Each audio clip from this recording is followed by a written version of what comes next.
ಓಂ ಶ್ರೀ ಗುರುಭ್ಯೋ ನಮಃ. ಓಂ ದುಮ್ ದುರ್ಗಾಯ ನಮಃ. ಎಲ್ಲರಿಗೂ ನಮಸ್ಕಾರ. ನಾನು ನಿಮ್ಮ ಶರತ್ಶಾಸ್ತ್ರಿ ಜ್ಯೋತಿಷಿಗಳು ಹಾಗೂ ಪುರೋಹಿತರು. ಜ್ಯೋತಿಷ್ಯ ಪರಿಹಾರಗಳು ಯೂಟ್ಯೂಬ್ ಚಾನಲ್ಗೆ ಸ್ವಾಗತ ಸುಸ್ವಾಗತ.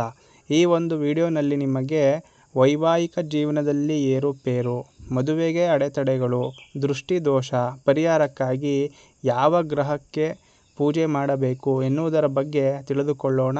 ಅದಕ್ಕೂ ಮುಂಚೆ ಈ ಒಂದು ಯೂಟ್ಯೂಬ್ ಚಾನಲನ್ನು ಸಬ್ಸ್ಕ್ರೈಬ್ ಮಾಡಿ, ಎಲ್ಲರಿಗೂ ಶೇರ್ ಮಾಡಿ. ಶುಭವಾಗಲಿ. ಜಾತಕದಲ್ಲಿ ರಾಹು ಗ್ರಹವನ್ನು ಬಹಳ ಮುಖ್ಯವಾಗಿ ಪರಿಗಣಿಸಬೇಕಾಗುತ್ತದೆ.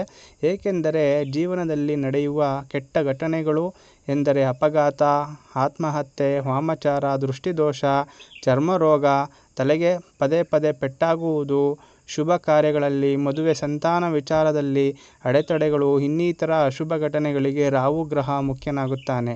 ಅದೇ ಗ್ರಹವು ನಮ್ಮ ಜಾತಕದಲ್ಲಿ ಶುಭ ಸ್ಥಾನದಲ್ಲಿ ಸ್ಥಿತರಾದರೆ ಬಹಳ ಉತ್ತಮ ಫಲವನ್ನು ಜೀವನದ 42ನೇ ವರ್ಷದ ನಂತರ ನೋಡಬಹುದು.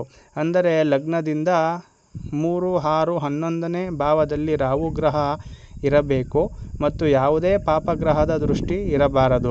ಸೂರ್ಯನಿಂದ ಹಸ್ತನಾಗಿರಬಾರದು. ಈ ವಿಚಾರ ತಿಳಿಯಬೇಕಾದರೆ ದಯವಿಟ್ಟು ನಿಮ್ಮ ಜನ್ಮ ಕುಂಡಲಿ ಜಾತಕವನ್ನು ಪರೀಕ್ಷಿಸಿಕೊಂಡರೆ ಬಹಳ ಒಳ್ಳೆಯದು.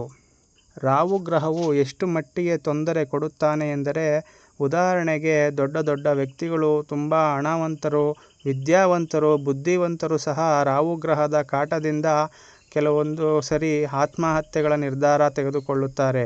ಯಾರಿಗೂ ಹೇಳುವುದಕ್ಕೆ ಆಗದ ತೊಂದರೆಗಳನ್ನು ಅನುಭವಿಸುತ್ತಿರುತ್ತಾರೆ.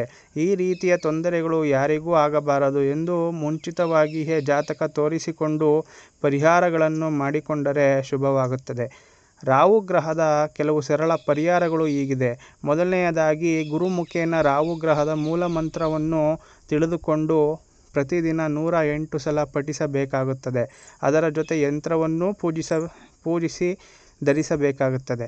ಎರಡನೆಯದಾಗಿ, ಶ್ರೀ ಕಾಳಹಸ್ತಿಯಲ್ಲಿ ರಾಹು ಕೇತುಗಳ ಶಾಂತಿ ಮಾಡಿ ಮತ್ತೆ ಸ್ನಾನ ಮಾಡಿ ಪೂಜೆಗೆ ಕುಳಿತಿದ್ದ ವಸ್ತ್ರವನ್ನು ಅಲ್ಲಿಯೇ ಬಿಟ್ಟು ಬರಬೇಕು. ನೇರವಾಗಿ ನಿಮ್ಮ ಮನೆಗೆ ಸೇರಬೇಕಾಗುತ್ತದೆ.